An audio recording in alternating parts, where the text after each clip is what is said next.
시대를 일컬어서 많은 사람들은 위기의 시대라고 말하면서 각자의 위기의 시대인 이유들을 이야기합니다.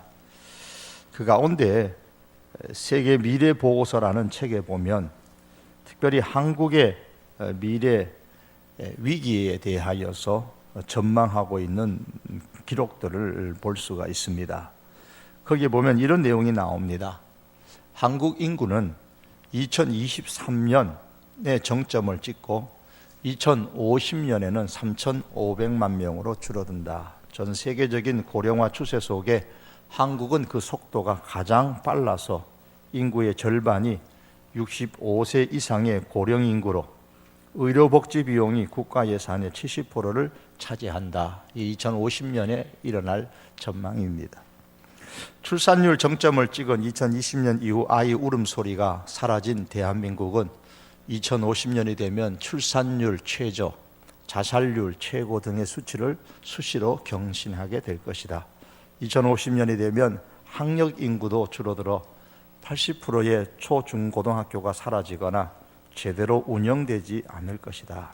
대학은 2030년에 이미 절반이 사라지고 국립대학 이외에는 줄어가는 학생 수에 점점 더 위태롭게 될 것이다. 이와 같은 많은 내용들을 이 위에도 기록을 하고 있습니다.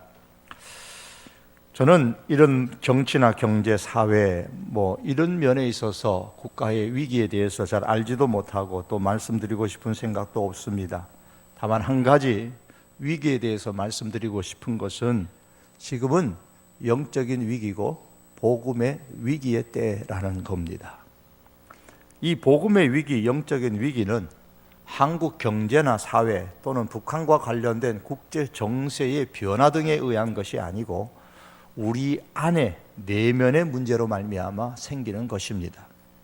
교회가 혹은 우리 그리스도인들이 세상이라는 거대한 골리앗에 몇 대 얻어 맞음으로 인하여서 세상을 두려워하고 세상 속에 함몰되고 복음의 능력을 가지고 있음에도 불구하고 그 복음을 제대로 능력을 발휘하지 못할 뿐만 아니라 그 복음 안에 과연 세상을 이길 능력이 있는지조차도 모른 채 패배의식에 사로잡혀 가고 있는 현재의 교회, 그리고 우리들이 그리스도인들이 바로 현대의 최고의 영적인 위기입니다. 여러분, 우리들 중에 아마도 거의 대부분은 우리 성도교회가 복음으로 다시 일어나고 또 흥왕하면 좋겠다라는 생각을 또 기대를 가지고 있을 것입니다. 그렇다면 성도교회에 속한 내가 다시 복음의 열정을 가지고 세상을 이기고 세상 사람들에게 복음을 전파하여 구원으로 이끄는데 앞장서겠다고 생각하시는 분은 몇 분이나 되실까요? 내 자신이 복음의 열정과 복음의 능력을 회복하겠다고 힘쓰지 않음에도 불구하고 성도교회가 흥왕할 것이라고 혹은 기대하거나 생각하는 것은 모래 위에 지은 집에 불과할 것입니다. 어쩌면 우리 교회 안에 복음에 대한 기대를 상실한 채 한 주일 한 주일 신앙생활 하시는 분이 있지 않을까 싶습니다. 그저 주일이 되면 예배당에 와서 정겨운 사람 얼굴 바라보고 또 함께 예배드리고 또 내 몸 안 아프고 또 내 자식들 하는 일들이 잘 되면 감사하고 만족하게 여기면서 그렇게 신앙생활하고 있지는 않으십니까? 세상이 어떻게 변하든 별 관심이 없고 또 교회가 어떻게 되든 관심 밖에 두고 신앙생활 한다면 이미 복음의 위기가 우리 교회 안에도 깊숙이 들어와 있다고 해도 과언은 아닐 겁니다. 본문 사도행전 18장에 보시면 복음의 위기에 직면한 한 사람을 만나게 됩니다. 놀랍게도 그는 이전에는 복음의 열정을 가졌던 사람이었습니다. 바로 바울입니다. 바울이 아덴에서 고린도 도시에 갔을 때입니다. 전에 하던 것처럼 바울은 고린도에서도 안식일마다 회당에서 강론했고 유대인과 헬라인들에게 예수님을 전했습니다. 하지만 바울의 마음은 예전과 같지 않았습니다. 전도자로 고린도에 왔으므로 전도를 하기는 했지만은 이미 마음은 많이 약해져 있었고 지쳐 있었습니다. 그래서 전도에 대해 자신이 없었어요. 사람에 대한 두려움이 생겼습니다. 고린도전서 2장 3절에 보면 바울이 고린도 교회에 보낸 편지에서 자신이 고린도에 왔을 때에 자신의 그 상태에 대해서 솔직하게 고백한 바가 있었습니다. 내가 너희 가운데 거할 때에 약하고 두려워하고 심히 떨었노라 그랬습니다. 바울은 고린도에서 복음 전하는 것에 대해 마음이 약해졌습니다. 두려워했습니다. 심히 떨었습니다. 그래서 복음을 전하는 것에 대한 자신이 없었습니다. 지쳐 있었고 힘이 없었습니다. 바로 영적인 위기고 복음의 위기였습니다. 여러분, 복음의 위기는 이처럼 외부적인 환경으로 비롯되는 것이 아니라 성도인 우리들의 마음에서부터 비롯되는 것입니다. 세상이 이전보다 살기 어려워졌다고 해서 복음의 위기가 아닙니다. 세상이 교회에 대해서 이전보다 좋지 않는 악감정을 품고 있다고 해서 복음의 위기도 아닙니다. 복음을 몰라서 복음의 위기가 아닙니다. 마음이 많이 약해졌습니다. 복음을 전하는 것이 두렵습니다. 떨립니다. 그래서 복음을 전하는 것에 대해 자신이 없습니다. 지쳐 있고 힘이 없습니다. 그래서 복음에 대한 열정이 사라진 것이 바로 복음의 위기입니다. 나는 복음을 전해도 안 될 거야 라는 의식이 깔려 있습니다. 복음을 통한 내 자신의 변화나 교회의 변화에 대해서 아무런 시도를 하지 않고 그저 안주하는 것이 바로 오늘 이 시대의 교회의 복음의 위기입니다. 안주한다는 것은 편안한 것이 아닙니다. 이 안주함은 편안한 것을 주는 것 같지만 실제로는 서서히 우리에게 있는 것을 박탈해 가고 마지막에는 죽음의 고통을 겪게 만듭니다. 여러분, 이제 한국 교회는 영적으로 안주함으로써 박탈과 서서히 죽어가는 고통을 맞이할 것인지, 아니면 변화함으로 인해서 감내해야 할 고통을 겪을 것인지에 대하여 선택해야 할 시점에 와 있습니다.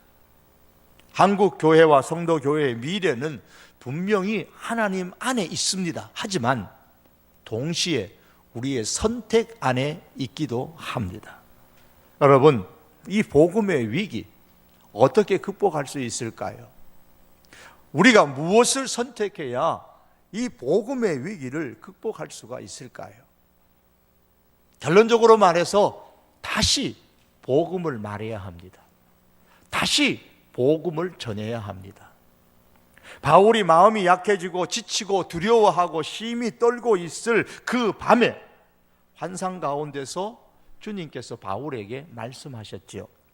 사도행전 오늘 본문 9절입니다. 밤에 주께서 환상 가운데 바울에게 말씀하시되 두려워하지 말며 침묵하지 말고 말하라. 고린도전서에서 바울이 고백하기를 자신이 두려웠다고 했죠. 심히 떨렸다고 했습니다. 마음이 약해졌다고 했습니다. 주님께서 그 마음을 아시고 오셔서 말씀하시는 겁니다. 바울아, 두려워하지 말아라. 침묵하지 말고 말해라. 복음을 전하라 그러셨습니다. 두려워하지 말아야 합니다. 그리고 침묵하지 말고 복음을 다시 말해야 합니다. 침묵하지 말고 복음을 다시 전해야 합니다. 세상이 아무리 교회를 욕하고 비난하고 악감정을 품고 있다고 할지라도 두려워하지 말고 침묵하지 말고 복음을 전해야 합니다. 왜 그래야 합니까? 그냥 이제 그만 복음을 내려놓고 안주하며 신앙생활하면 안 될까요? 주님께서는 마음이 지치고 두려워하는 바울에게 다시 일어나 복음을 전하라고 말씀하시면서 그렇게 해야 할 이유를 이렇게 말씀합니다. 18장 10절 하반절에 보니까 이는 이 성중에 내 백성이 많음이라 하시더라. 세상이 두려워도 복음을 전하는 것이 힘들어도 마음이 지쳐서도 심히 떨려도 침묵하지 않고 다시 복음을 전파해야 할 이유는 우리 주변에 구원 얻을 하나님의 백성이 아직 많이 있기 때문입니다. 하나님께서는 우리 성도 교회를 통하여서 하나님의 사람인 나를 통해서, 우리를 통해서 구원하실 하나님의 백성이 아직도 우리 주변에 많이 남아있기 때문입니다. 지금 내 눈에 보이지 않지만 하나님의 눈에는 성도 교회를 통해 구원받을 미래의 하나님의 사람들이 많이 있습니다. 우리의 전도를 통해서 구원받을 미래의 하나님의 사람들이, 이 미래의 성도교회 교인들이 많이 남아 있습니다. 그래서 우리는 칠전팔기해야 되는 겁니다. 이 VIP들을 가슴에 품어야 되고, 품지 못했다면 하나님 앞에 품을 수 있도록 품을 사람을 보여달라고, 만나게 달라고 기도해야만 합니다. 이 이유 때문에 마음이 지치고 약해지고 두려워할지라도 침묵하지 말고 다시 복음을 말하고 다시 복음을 전해야 합니다. 침묵은 복음의 위기입니다. 이 침묵을 깨트리고 다시 복음을 말해야 합니다. 마음이 지치고 힘들고 두렵고 떨림에도 불구하고 침묵하지 아니하고 다시 복음을 말하고 복음을 전해야 할 이유는, 그 첫 번째 이유는 바로 우리 교회를 통하여서, 나를 통하여, 우리를 통하여 구원받을 하나님의 백성이 아직도 많이 남아있기 때문입니다. 또 하나 이유는, 복음을 전하는 것은 성도의 존재 목적이기 때문입니다.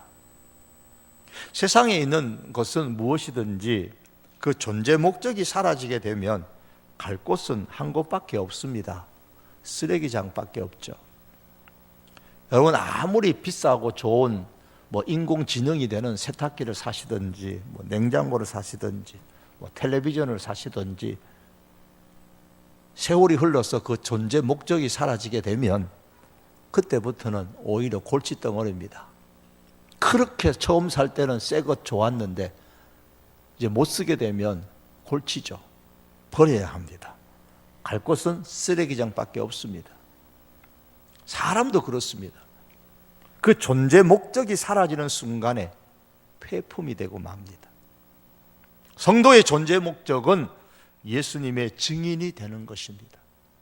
즉 예수님을 전하는 거예요. 복음을 전하는 겁니다. 예수님은 성도의 존재 목적에 대해서 오늘 사도행전 1장 8절에서 이렇게 말씀합니다. 오직 성령이 너희에게 임하시면 너희가 권능을 받고 예루살렘과 온 유대와 사마리아와 땅끝까지 이르러 내 증인이 되리라 하시니라. 이 말씀은 승천하시면서 예수님께서 너희 나의 제자들이 너희가 이 땅에 살아야 될 존재 이유가 무엇인가를, 존재 목적이 무엇인가를 분명히 말씀하시고 떠나신 내용입니다. 이 말씀은 우리 선교사님들이 가장 좋아하는 말씀이기도 하고, 그래서 그런지 이 말씀을 말할 때마다 선교를 강조합니다. 이 말씀은 분명히 선교에 관한 말씀이 맞습니다. 그러나 예수님은 이 말씀을 그 당시 예루살렘에서 살고 있는 제자들과 교인들에게 하신 말씀이었고, 예루살렘에 살고 있는 제자들과 예수님을 따르는 사람들에게 예루살렘과 온 유대와 사마리아와 땅끝까지 증인이 되라고 하셨습니다. 시작이 어디서부터입니까? 예루살렘에서부터입니다. 그리고 마지막이 땅끝까지입니다.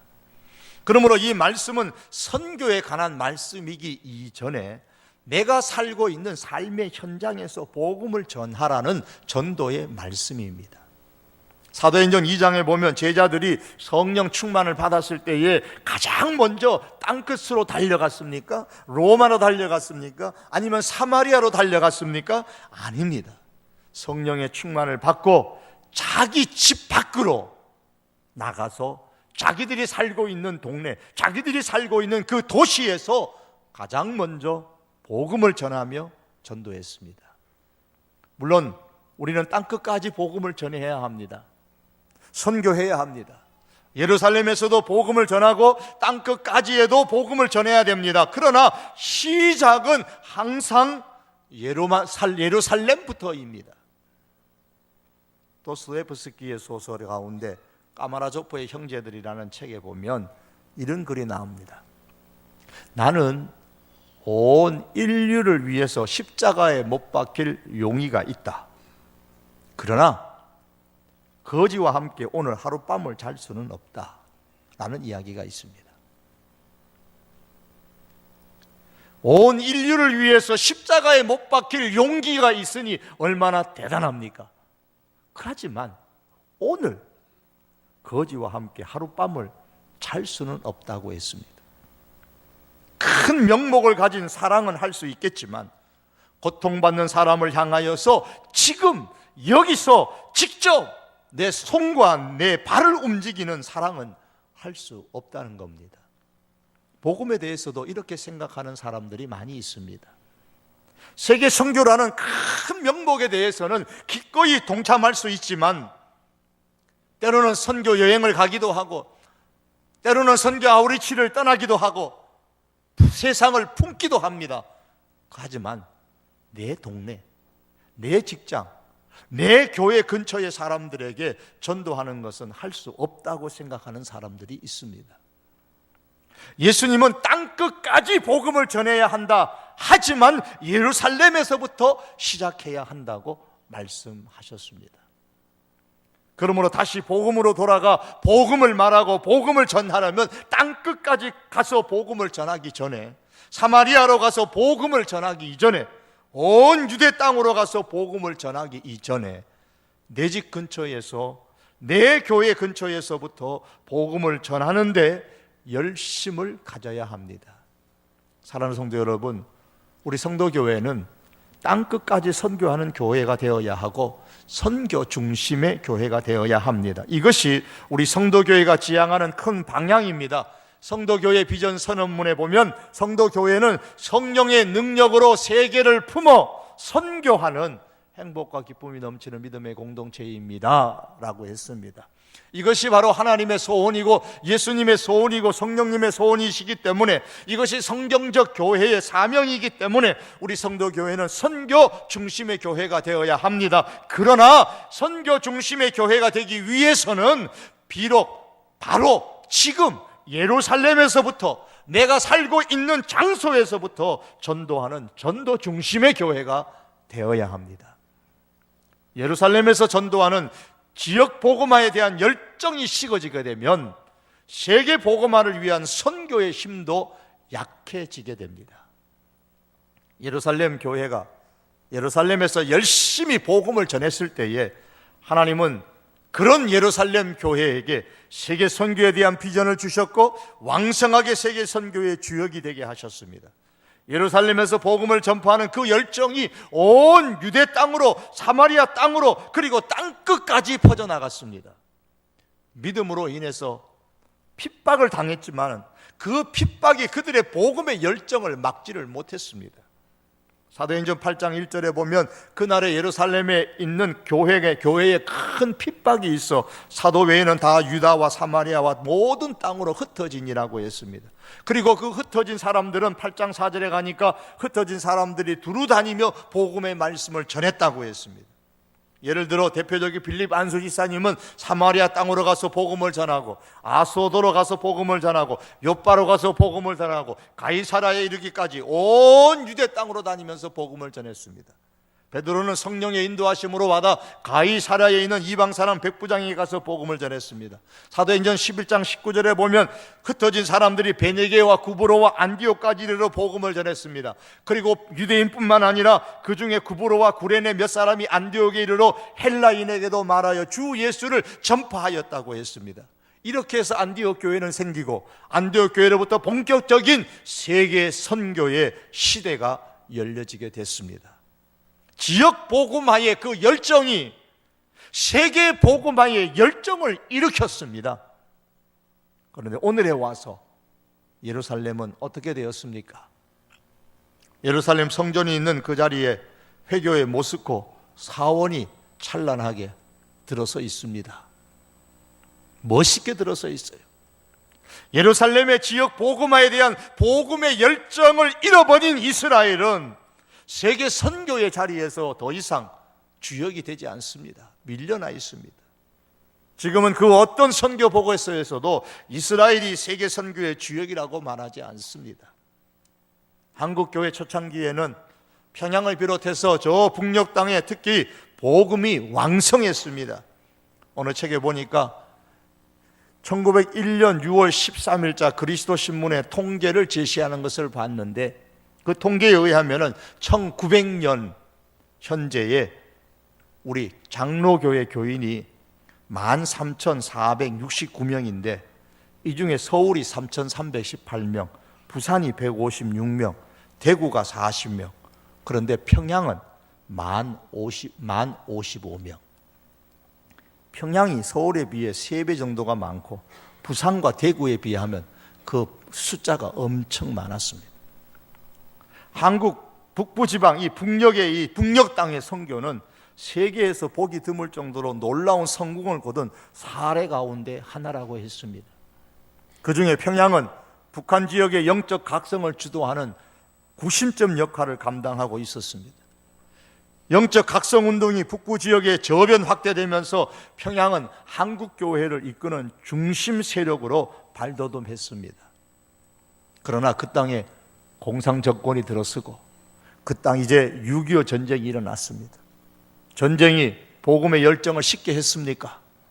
아닙니다. 전쟁으로 인해 남쪽으로 피난온 북한의 성도들이 가는 곳마다 교회를 세우고 복음을 전했습니다. 서울로 내려온 북한 성도들이 세운 최초의 교회가 영락교회였고 그 다음이 우리 성도교회입니다. 한국 기독교 대사전에 보면 성도교회를 소개하면서 공상정권에 쫓겨 상팔선을 넘은 피난 성도들이 남한에서는 2번째로 세운 피난민 교회다, 그렇게 소개했습니다. 이 글이 성도교회 70년사에도 나오기 때문에 유심히 읽어보신 분들은 아마 아실 겁니다. 또한 그 성도교회 70년사에 보면 성도교회 당회록에 보면 이렇게 나옵니다. 교회 이름을 지을 때 성도교회라고 한 것은 외국인들이 평양을 새 예루살렘이라고 불러준 까닭에 고향의 새 예루살렘, 고향의 새 예루살렘이 어디입니까? 새 예루살렘, 평양을 동경하는 의미에서 성도, 거룩할 성자에다가 무리 도자가 아니고 도읍 도자를 써서 성도, 거룩한 도시, 평양을 사모하면서 그렇게 성도교회라 하였다고 했습니다. 지역 복음화를 위한 복음의 열정이 한국 전역으로 복음을 전파하는 열정이 되었습니다. 그런데 지금 동양의 예루살렘이라고 불렀던 평양은 어떻습니까? 평양은 공산주의의 중심지가 되고 말았습니다. 더 이상 그 땅에서 지역 복음화가 활발하게 일어나지 않습니다. 따라서 지금 평양은 세계 선교의 주역이 결코 아닙니다. 대한민국 교회가 지역 복음화에 대한 복음의 열정을 잃어버리면 세계 복음화의 선교의 열정을 잃어버리게 될 것입니다. 지금 그런 징조들이 여러 곳에서 우리나라에서도 나타나고 있고 이미 세계의 많은 나라가 이를 증명해 주고 있습니다. 이제 한국 땅에도 과거처럼 선교사로 지원하는 젊은 사람들은 점점 더 줄어들고 있고 세계 선교에 대한 교회의 열정들이 식어가는 교회들이 여기저기에서 많이 일어나고 있습니다. 심지어 세계 선교를 향하여 선교하고 싶어도 경제적인 이유 때문에 선교하지 못하는 교회들도 일어나고 있습니다. 여러분, 지역 복음화에 대한 이 복음의 위기는 곧 세계 복음화에 대한 복음의 위기를 가져옵니다. 우리가 사는 사회를 골리앗이라고 두려워한 나머지 예루살렘에서 이 복음을 전하지 않는다면, 우리가 살고 있는 삶의 터전에서 복음 전하는 것을 우리가 두려워하고 망설이고 침묵한다면 오늘은 대한민국 지역교회의 위기가 될 것이고 내일은 세계 선교의 위기가 올 것입니다. 사랑하는 성도 여러분, 예수님은 예루살렘과 온 유대와 사마리아와 땅끝까지 복음을 전하기를 원하십니다. 그러나 온 유대와 사마리아와 땅끝까지 복음을 전하는 것은 바로 예루살렘에서부터 시작되어야 합니다. 예루살렘을 포기하고 온 유대로 갈 수 없습니다. 예루살렘을 포기하고 사마리아로 갈 수가 없습니다. 예루살렘을 포기하고 세계 선교를 할 수 없습니다.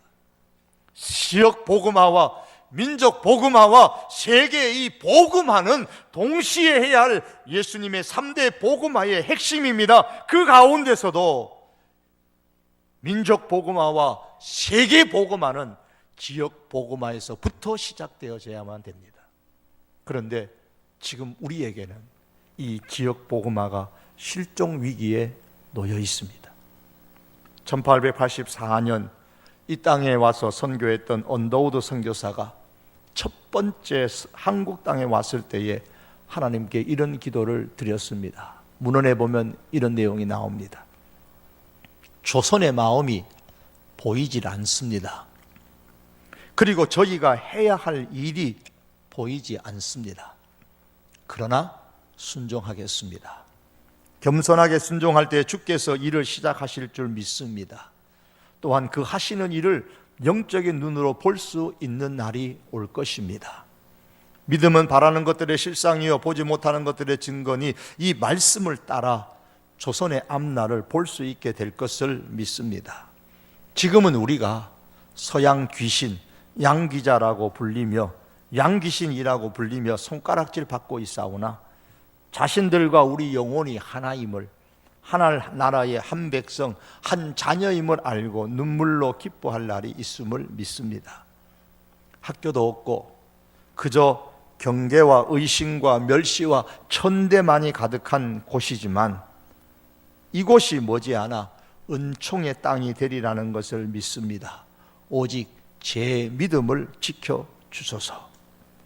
앞이 깜깜하여 보이지 않는 현실이었지만 언더우드 선교사는 포기하지 않고 이 땅에 열심을 다해 복음을 전했습니다.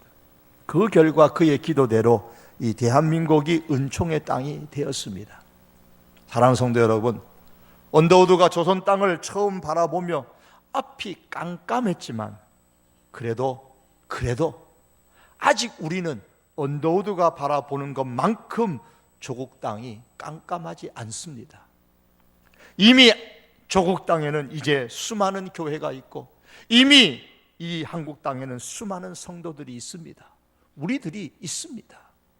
그러므로 성도 여러분, 비록 세상이 사회가 교회를 보고 욕하고 믿는 우리들을 비웃지만 그러나 우리는 여전히 초대교회 성도들이 가졌던 이 복음의 능력을 믿고 복음에 대한 열정을 가지고 다시 복음을 말하고 다시 복음을 전하는 우리 한국 교회가 되어야 되고 우리 성도 교회가 되어야 되고 우리들이 또한 될 수 있기를 바랍니다.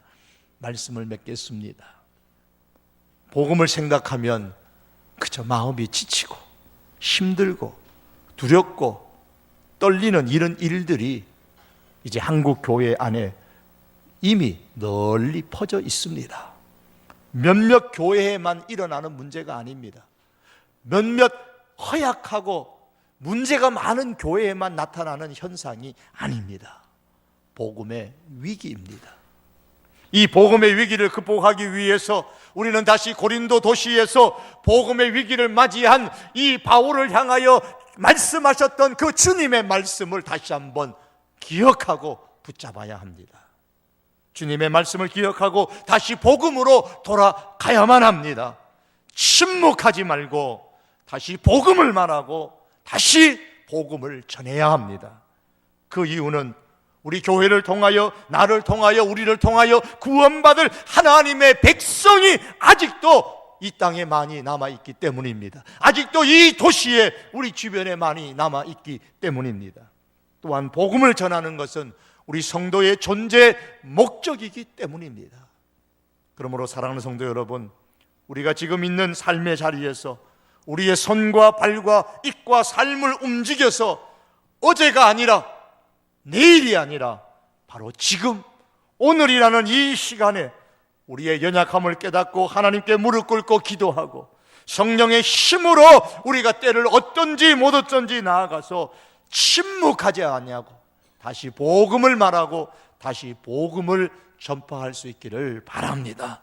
예수 그리스도가 생명의 주인이시고 예수 그리스도로 말미암아 구원을 얻는다는 이 사실을 전할 수 있기를 바랍니다. 그럴 때에 하나님께서 우리를 통해서, 우리 성도 교회를 통해서 새로운 민족 복음화와 세계 복음화를 이루어 가실 줄 믿습니다. 여기에 쓰임받는 우리 성도 교회와 하나님의 사람들이 될 수 있기를 주님의 이름으로 축복합니다. 기도하시겠습니다.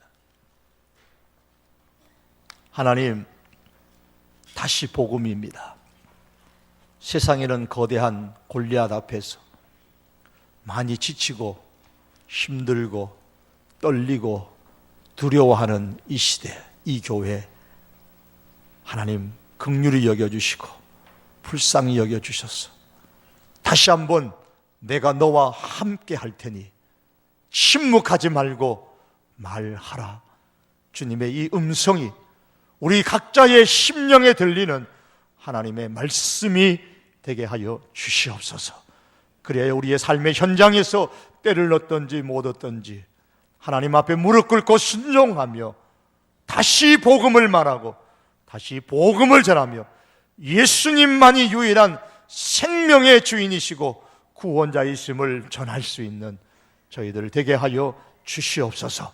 이 지역 복음화의 열정이 다시 일어나게 하시고 이를 통하여 민족의 복음화와 세계의 복음화가 끊이지 않도록 주여 은혜를 베풀어 주시옵소서. 예수님의 이름으로 기도하옵나이다. 아멘.